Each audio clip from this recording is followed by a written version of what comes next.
वळूया लातूरच्या बातमीकडे। इतर समाजाच्या आरक्षणाला धक्का लागणार नाही असं अशोक चव्हाण म्हणतात। आरक्षणाचा विषय सोडवण्याचा मुख्यमंत्र्यांचा प्रामाणिक प्रयत्न आहे असं अशोक चव्हाण यांनी भाष्य केलंय।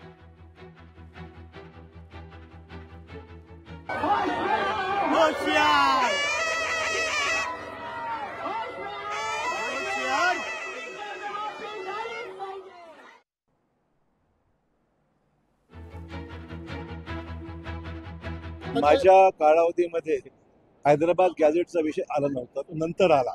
जरांगे पाटलांनी जो गॅझेटचा नंतरचा विषय, त्या काळामध्ये निजामाच्या काळामध्ये मराठवाड्यामध्ये ज्या नोंदी सापडल्या गावाच्या, त्या नोंदीचा आधार घेत त्यांनी ती मागणी केली आणि देवेंद्र भाऊंनी परवा जी घोषणा केली त्याच्यामध्ये ज्यांची नावं गॅझेटमध्ये आहेत त्याची पडताळणी करून मग कोणाच्याही इतर आरक्षणाला धक्का न लावता मराठा आरक्षण देण्याबाबत बाध्यता त्यांनी केलेली आहे।